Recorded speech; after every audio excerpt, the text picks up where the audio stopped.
سمعوا ما أنزل إلى الرسول ترى أعينهم تفيض من الدمع مما عرفوا من الحق يقولون ربنا آمنا فاكتبنا مع الشاهدين وما لنا لا نؤمن بالله وما جاءنا من الحق ونطمع أن يدخلنا ربنا مع القوم الصالحين فأثابهم الله بما قالوا جنات تجري من تحتها الأنهار خالدين فيها وذلك جزاء المحسنين والذين كفروا وكذبوا بآياتنا أولئك أصحاب الجحيم يا أيها الذين آمنوا لا تحرموا طيبات ما أحل الله لكم ولا تعتدوا إن الله لا يحب المعتدين وكلوا مما رزقكم الله حلالا طيبا واتقوا الله الذي أنتم به مؤمنون لا يؤاخذكم الله باللغو في أيمانكم ولكن يؤاخذكم بما عقدتم الأيمان فكفارته إطعام 10 مساكين من أوسط ما تطعمون أهليكم أو كسوتهم أو تحرير رقبة فمن لم يجد فصيام 3 أيام ذلك كفارة أيمانكم إذا حلفتم واحفظوا أيمانكم كذلك يبين الله لكم آياته لعلكم تشكرون يا أيها الذين آمنوا إنما الخمر والميسر والأنصاب والأزلام رجس من عمل الشيطان فاجتنبوه لعلكم تفلحون إنما يريد الشيطان أن يوقع بينكم العداوة والبغضاء في الخمر والميسر ويصدكم عن ذكر الله وعن الصلاة فهل أنتم منتهون وأطيعوا الله وأطيعوا الرسول واحذروا فإن توليتم فاعلموا أنما على رسولنا البلاغ المبين ليس على الذين آمنوا وعملوا الصالحات جناح فيما طعموا إذا ما اتقوا وآمنوا وعملوا الصالحات ثم اتقوا وأحسنوا والله يحب المحسنين يا أيها الذين آمنوا ليبلونكم الله بشيء من الصيد تنالوا أيديكم ورماحكم ليعلم الله من يخافه بالغيب فمن اعتدى بعد ذلك فله عذاب أليم يا أيها الذين آمنوا لا تقتلوا الصيد وأنتم حرم ومن قتله منكم متعمدا فجزاء مثل ما قتل من النعم يحكم به ذوي عدل منكم هديا بالغ الكعبة أو كفارة طعام مساكين أو عدل ذلك صياما ليذوق وبال أمره عفى الله عما سلف ومن عاد فينتقم الله منه والله عزيز ذو انتقام أحل لكم صيد البحر وطعامه متاعا لكم وللسيارة وحرم عليكم صيد البر ما دمتم حرما واتقوا الله الذي إليه تحشرون جعل الله الكعبة البيت الحرام قياما للناس والشهر الحرام والهدي والقلائد ذلك لتعلموا أن الله يعلم ما في السماوات وما في الأرض وأن الله بكل شيء عليم اعلموا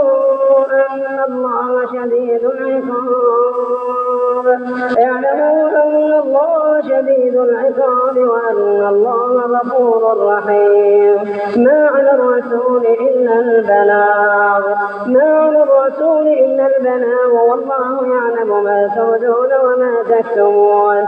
قل لا يستوي الخبيث والطيب ولو أعجبك كثرة الخبيث فاتقوا الله يا أولي الألباب لعلكم تفلحون.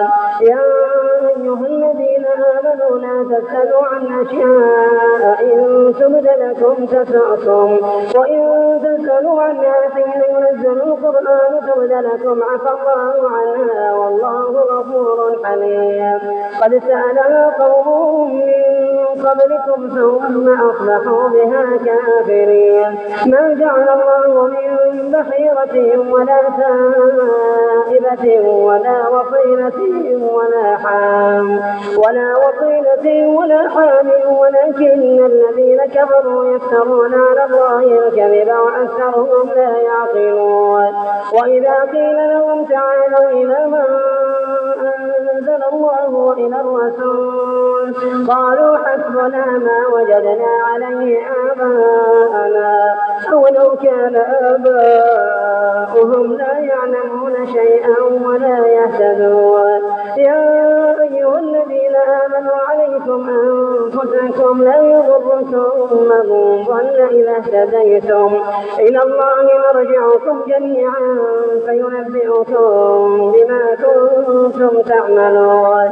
يا أيها الذين آمنوا شهادة بينكم إذا حضر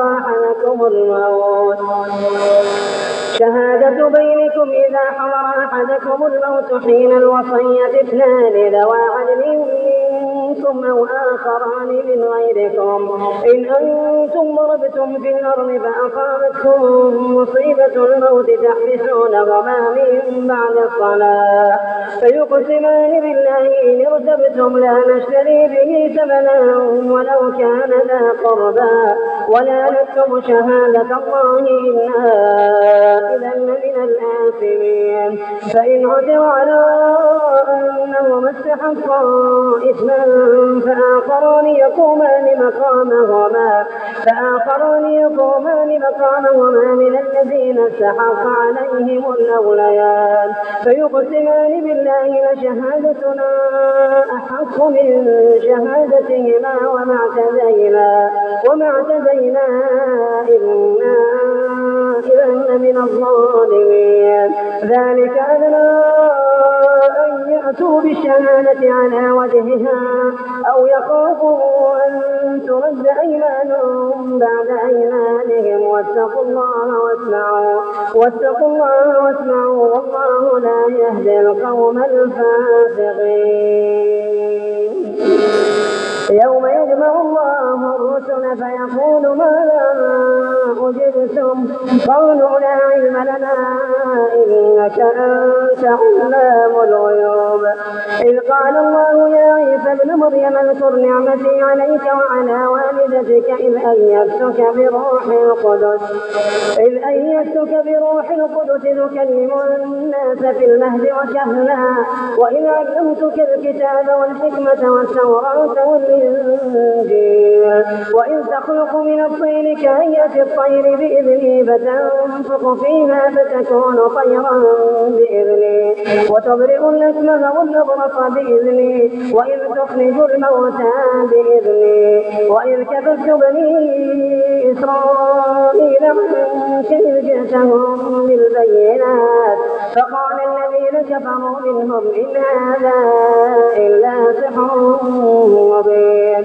وإذ أوحيت إلى الحواريين أن آمنوا بي وبرسولي قالوا آمنا واشهد بأننا مسلمون. إذ قال الحواريون يا عيسى ابن مريم هل يستطيع ربك أن ينزل علينا مائدة من السماء قال اتقوا الله إن كنتم مؤمنين. قالوا نريد أن نأكل منها وتطمئن قلوبنا ونعلم أن قد صدقتنا ونكون عليها من الشاهدين. قال عيسى ابن مريم اللهم ربنا أنزل علينا مائدة من السماء تكون لنا عيدا لأولنا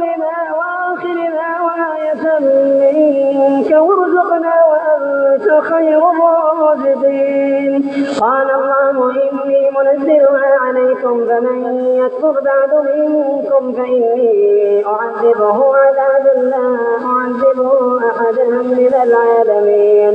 وإذ قال الله يا عيسى ابن مريم أنت قلت للناس اتخذوني وأمي إلهين من دون الله قال سبحانك ما يكون لي أن أقول ما ليس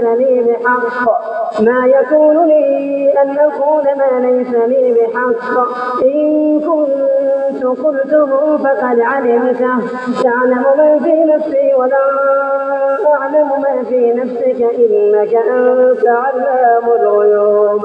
ما قلت لهم إلا ما أمرتني به أن أعبدوا الله ربي وربكم وكنت عليهم شهيدا ما دمت فيهم فلما توفيتني كنت أنت الرقيب عليهم وأنت على كل شيء شهيد.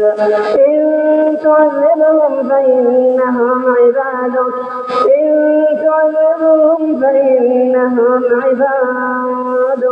وإن تغفر لهم فإنك أنت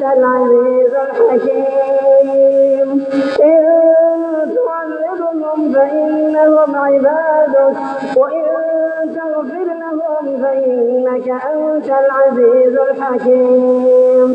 قال الله هذا يوم ينفع الصادقين صدقهم لهم جنات تجري من تحتها الأنهار خالدين فيها أبدا رضي الله عنهم ورضوا عنه ذلك الفوز العظيم.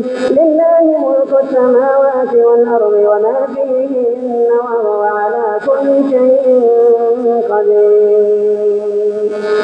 بسم الله الرحمن الرحيم. الحمد لله الذي خلق السماوات والأرض وجعل الظلمات والنور ثم الذين كفروا بربهم يعدلون.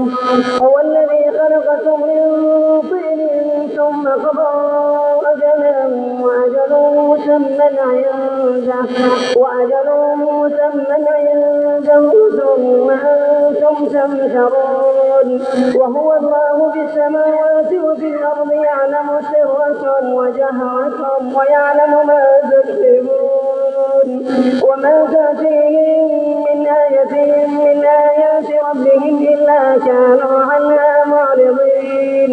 فقد كذبوا بالحق لما جاءهم فسوف يأتيهم أنباء ما كانوا به يستهزئون. ألم يروا كم أهلكنا من قبلهم من قرن مكناهم في الأرض ما لم نمكن لكم وأرسلنا السماء عليهم مدرارا وجعلنا الأنهار تجري من تحتهم فأهلكناهم بذنوبهم وأنشأنا من بعدهم قرنا آخرين. ولو نزلنا عليك كتابا في قرطاس فلمسوه بأيديهم لقال الذين كفروا إن هذا إلا سحر مبين. وقالوا لولا أنزل عليه ملك ولو أنزلنا ملكا لقضي الأمر ثم لا ينظرون. ولو جعلناه ملكا لجعلناه رجلا وللبسنا عليهم ما يلبسون. ولقد استهزئ برسل من قبلك فحاق بالذين سخروا منهم ما كانوا به يستهزئون. قل سيروا في الأرض ثم انظروا كيف كان عاقبة المكذبين. قل لمن ما في السماوات والأرض قل لله كتب على نفسه الرحمة ليجمعنكم إلى يوم القيامة لا ريب فيه. كتب على نفسه الرحمة ليجمعنكم إلى يوم القيامة لا ريب فيه. الذين خسروا أنفسهم فهم لا يؤمنون. وله ما سكن في الليل والنهار والنهار وهو السميع العليم.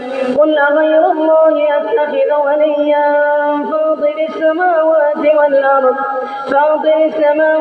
والأرض وهو يطعم ولا يطعم. قل إني أمرت أن أكون أول من أسلم ولا تكونن من المشركين. قل إني أخاف إن عصيت ربي عذاب يوم عظيم. من يصرف عنه يومئذ فقد رحمه وذلك الفوز المبين. وإن يمسسك الله بضر فلا كاشف له إلا هو وإن يمسسك بخير فهو على كل شيء قدير.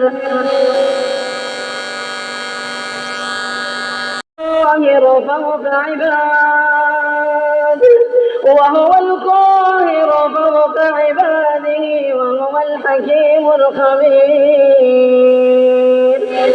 قل أي شيء أكبر شهادة قل الله شهيد بيني وبينكم وأوحي إلي هذا القرآن لأنذركم به ومن بلغ أئنكم لتشهدون أن مع الله آلهة أخرى قل لا أشهد قل إنما هو إله واحد وإنني بريء مما تشركون. الذين آتيناهم الكتاب يعرفونه كما يعرفون أبناءهم الذين خسروا أنفسهم فهم لا يؤمنون. ومن أظلم ممن افترى على الله كذبا أو كذب بآياته إنه لا يفلح الظالمون. ويوم نحشرهم جميعا ثم نقول للذين أشركوا أين شركاؤكم الذين كنتم تزعمون ثم لم تكن فتنتهم إلا أن قالوا والله ربنا ما كنا مشركين. انظر كيف كذبوا على أنفسهم وضل عنهم ما كانوا يفترون. ومنهم من يستمع إليك وجعلنا على قلوبهم أكنة أن يفقهوه وفي آذانهم وقرا وإن يروا كل آية لا يؤمنوا بها حتى إذا جاءوك يجادلونك يقول الذين كفروا إن هذا إلا أساطير الأولين. وهم ينهون عنه وينأون عنه وإن يهلكون إلا أنفسهم وما يشعرون. ولو ترى إذ وقفوا على النار فقالوا يا ليتنا نرد ولا نكذب بآيات ربنا ونكون من المؤمنين. بل بدا لهم ما كانوا يخفون من قبل ولو ردوا لعادوا لما نهوا عنه وإنهم لكاذبون. وقالوا إن هي إلا حياتنا الدنيا وما نحن بمبعوثين. ولو ترى إذ وقفوا على ربهم قال أليس هذا بالحق قالوا بلى وربنا قال فذوقوا العذاب بما كنتم تكفرون.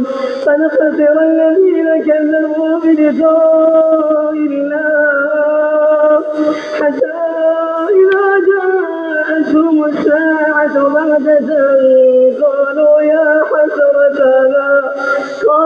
يا حسرتنا على ما فرطنا فيها وهم يحملون أوزارهم على ظهورهم ألا ساء ما يزرون.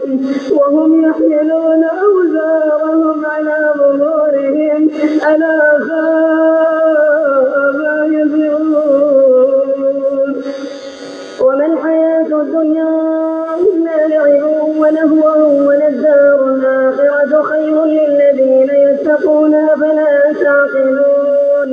قد نعلم إنه ليحزنك الذي يقولون فإنهم لا يكذبونك ولكن الظالمين بآيات الله يجحدون ولقد كذبت رسل من قبلك فصبروا على ما كذبوا وأوذوا حتى أتاهم نصرنا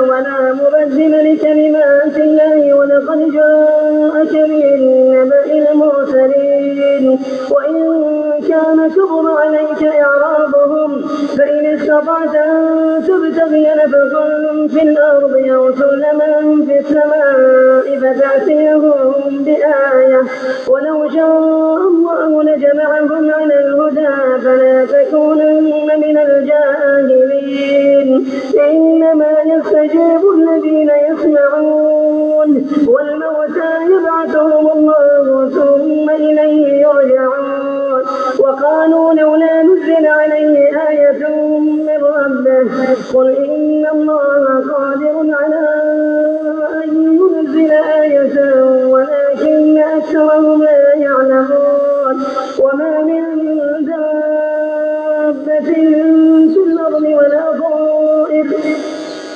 ولا طائر يطير بجناحيه إلا أمثالكم ما فرطنا في الكتاب من شيء ثم إلى ربهم يحشرون والذين كذبوا بآياتنا صم وبكم في الظلمات من يشاء الله يضلل ومن يشاء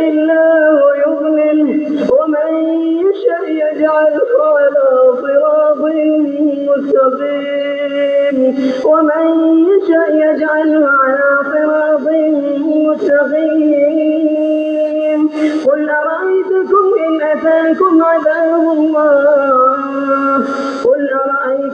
إن أتاكم عذاب الله أو أتتكم الساعة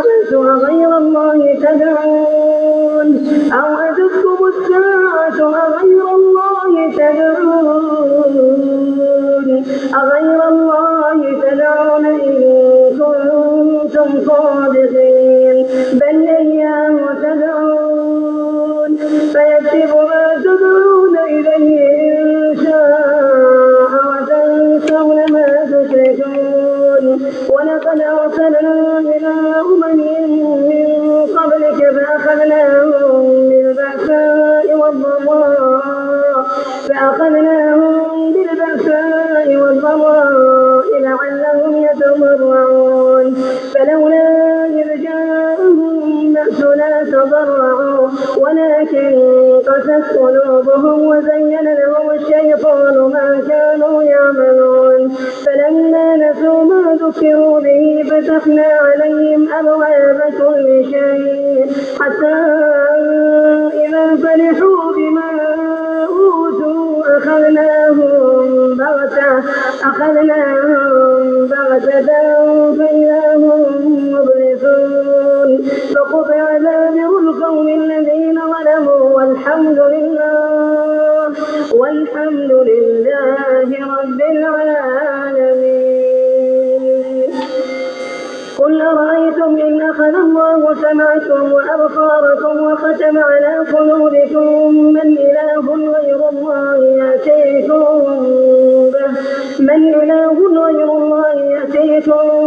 به انظر كيف نصرف الآيات ثم هم يصرفون. قل أرأيتكم إن أتاكم عذاب الله بغتة أو جهرة هل يهلك إلا القوم الظالمون وما نرسل المرسلين إلا مبشرين ومنذرين فمن آمن وأصلح فلا خوف عليهم ولا هم يحزنون والذين كذبوا بآياتنا يمسهم العذاب بما كانوا يفسقون. قل لا أقول لكم عندي خزائن الله ولا أعلم الغيب ولا أقول لكم إني ملك إن أتبع إلا ما يوحى إلي. قل هل يستوي الأعمى والبصير قل هل يستوي الأعمى والبصير أفلا تتفكرون وأنذر به الذين يخافون أن يحشروا إلى ربهم ليس لهم من دونه ولي ولا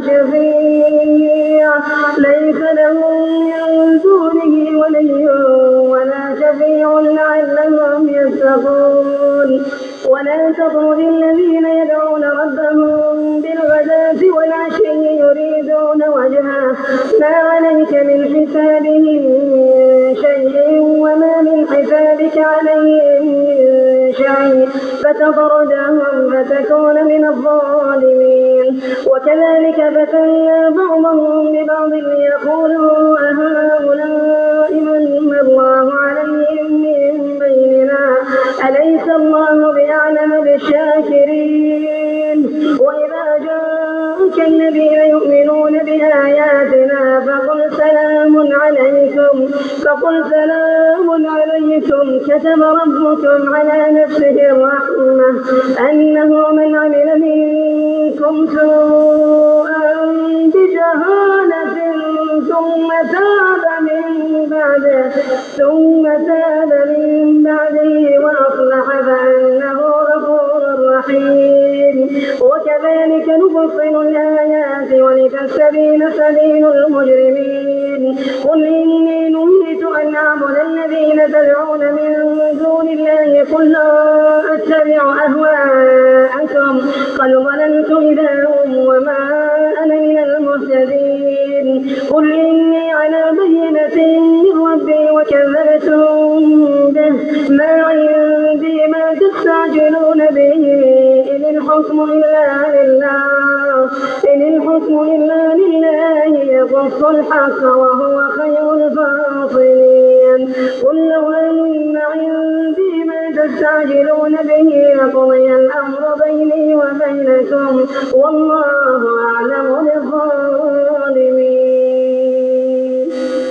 وعنده مفاتح الغيب لا يعلمها إلا هو ويعلم ما في البر والبحر وما تسقط من ورقة إلا يعلمها ولا حبة في ظلمات الأرض ولا رطب ولا يابس إلا في كتاب مبين وهو الذي يتوفاكم بالليل ويعلم ما جرحتم بالنهار ثم يبعثكم فيه ليقضى أجل مسمى ثم إليه مرجعكم ثم ينبئكم بما كنتم تعملون وهو القاهر فوق عباده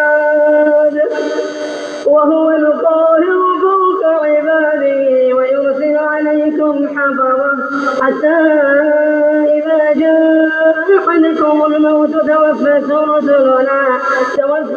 رسلنا وهم لا يفرقون ثم ردوا إلى الله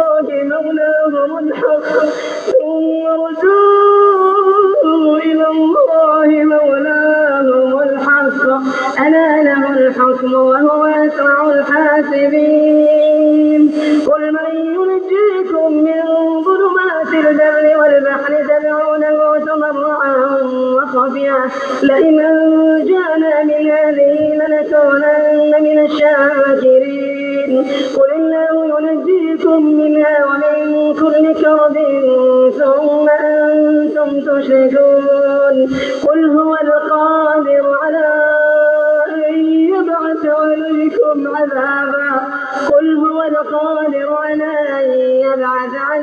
عذابا من فوقكم أو من تحت أرجلكم أو يلبسكم شيعا ويذيق بعضكم بأس بعض ينظر كيف نصرف الآيات لعلهم يفقهون وكذب به قومك وهو الحق قل لست عليكم بوكيل لكل نبأ مستقر وسوف تعلمون وإذا رأيت الذين يخوضون في آياتنا فأعرض عنهم حتى يخوضوا في حديث غيره وإما ينسونك ينسينك الشيطان فلا تقعد بعد الذكرى مع القوم الظالمين. وما على الذين يتقون من حسابهم من شيء ولكن ذكرى لعلهم يتقون. وذل الذين اتخذوا دينهم لعبا ولهوا وغرتهم الحياة الدنيا وذكر به أن توزن نفس بما كسبت ليس لها من دون الله ولي ولا شفيع وإن تعدل كل عدل لا يؤخذ منها. أولئك الذين أبسلوا بما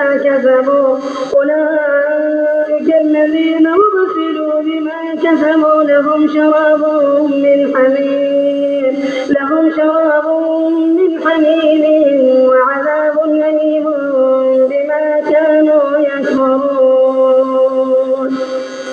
قل أندعو من دون الله ما لا ينفعنا ولا يضرنا ونرد على أعقابنا بعد إذ هدانا الله كالذي استهوته الشياطين في الأرض حيران له أصحاب يدعونه إلى الهدى ائتنا. قل إن هدى الله هو الهدى وأمرنا لنسلم لرب العالمين وأن أقيموا الصلاة واتقوه وهو الذي إليه تحشرون. وهو الذي خلق السماوات والأرض بالحق ويوم يقول كن فيكون قوله الحق وله الملك يوم ينفخ في الصور عالم الغيب والشهادة وهو الحكيم الخبير. وإذ قال إبراهيم لأبيه آزر أتتخذ أصناما آلهة إني أراك وقومك في ضلال مبين. وكذلك نري إبراهيم ملكوت السماوات والأرض وليكون من الموقنين. فلما جن عليه الليل رأى كوكبا قال هذا ربي فلما أفل قال لا أحب الآفلين. فلما رأى القمر بازغا قال هذا ربي فلما أفل قال لئن لم يهدني ربي لأكونن من القوم الضالين. فلما رأى الشمس بازغة قال هذا ربي هذا أكبر. فلما أفلت قال يا قوم إني بريء مما تشركون إني وجهت وجهي للذي فطر السماوات والأرض حنيفا وما أنا من المشركين. وحاجه قومه قال تحاجوني في الله وقد هدان ولا أخاف ما تشركون به إلا أن يشاء ربي شيئا وسع ربي كل شيء علما أفلا تتذكرون. وكيف أخاف ما أشركتم ولا تخافون أنكم أشركتم بالله ما لم ينزل به عليكم سلطانا فأي الفريقين أحق بالأمن إن كنتم تعلمون. الذين آمنوا ولم يلبسوا إيمانهم بظلم أولئك لهم الأمن وهم مهتدون. وتلك حجتنا آتيناها إبراهيم على قومه نرفع درجات من نشاء إن ربك حكيم عليم. ووهبنا له إسحاق ويعقوب كلا هدينا ونوحا هدينا من قبل ومن ذريته داود وسليمان وأيوب ويوسف وموسى وهارون وكذلك نجزي المحسنين. وزكريا ويحيى وعيسى وإلياس كل من الصالحين. وإسماعيل واليسع ويونس ولوطا وكلا فضلنا على العالمين. ومن آبائهم وذرياتهم وإخوانهم واجتبيناهم وهديناهم إلى صراط مستقيم. ذلك هدى الله يهدي به من يشاء عباده ولو أشركوا لحبط عنهم ما كانوا يعملون. أولئك الذين آتيناهم الكتاب والحكم والنبوة فإن يكفر بها هؤلاء فقد وكلنا بها قوما ليسوا بها بكافرين. أولئك الذين هدى الله فبهداه مقتده قل لا أسألكم عليه أجرا إن هو إلا ذكرى للعالمين. وما قدروا الله حق قدره إذ قالوا ما أنزل الله على بشر من شيء قل من أنزل الكتاب الذي جاء به موسى نورا وهدى للناس تجعلونه قراطيس تبدونها وتخفون كثيرا وعلمتم ما لم تعلموا أنتم ولا آباؤكم قل الله ثم ذرهم في خوضهم يلعبون. وهذا كتاب أنزلناه مبارك مصدق الذي بين يديه ولتنذر أم القرى ومن حولها والذين يؤمنون بالآخرة يؤمنون به وهم على صلاتهم يحافظون. ومن أظلم ممن افترى على الله كذبا أو قال أوحي إلي ولم يوحى إليه شيء ومن قال سأنزل مثل ما أنزل الله ولو ترى إذ الظالمون في غمرات الموت والملائكة باسطوا أيديهم أخرجوا أنفسكم اليوم تجزون عذاب الهون بما كنتم تقولون على الله غير الحق وكنتم عن آياته تستكبرون. ولقد جئتمونا فرادا كما خلقناكم أول مرة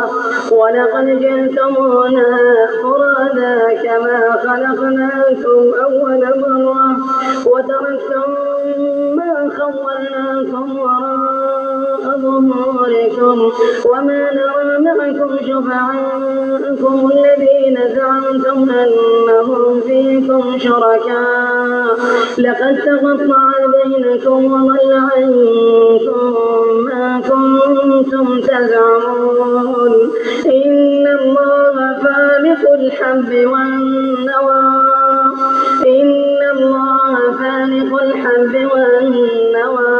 يخرج الحي من الميت ومخرج الميت من الحي ذلكم الله فأنى تؤفكون. فالق الإصباح وجعل الليل سكنا والشمس والقمر حسبانا ذلك تقدير العزيز العليم. وهو الذي جعل لكم النجوم لتهتدوا بها في ظلمات البر والبحر قد فصلنا الآيات لقوم يعلمون. وهو الذي أنشأكم من نفس واحدة فمستقر ومستودع قد فصلنا الآيات لقوم يفقهون. وهو الذي أنزل من السماء ماء فأخرجنا به نبات كل شيء فأخرجنا منه خضرا نخرج منه حبا متراكبا ومن النخل من طلعها قنوان دانية وجنات من أعناب والزيتون والرمان مشتبها وغير متشابه انظروا إلى ثمره إذا أثمر وينعه إن في ذلكم لآيات لقوم يؤمنون. وجعلوا لله شركاء الجن وخلقهم وخرقوا له بنين وبنات بغير علم سبحانه وتعالى عما يصفون. بديع السماوات والأرض أنى يكون له ولد ولم تكن له صاحبة وخلق كل شيء وهو بكل شيء عليم ذلكم الله ربكم لا إله إلا هو خالق كل شيء فاعبدوه وهو على كل شيء وكيل لا تدركه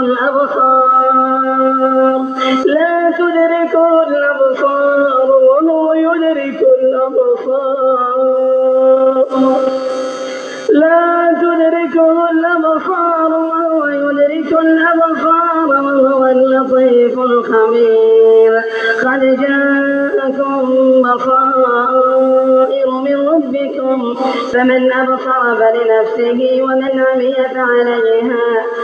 عمي فعليها وما أنا عليكم بحفيظ وكذلك نصرف الآيات وليقولوا درست ولنبينه لقوم يعلمون اتبع ما أوحي إليك من ربك لا إله إلا هو وأعرض عن المشركين ولو شاء الله ما أشركوا وما جعلناك عليهم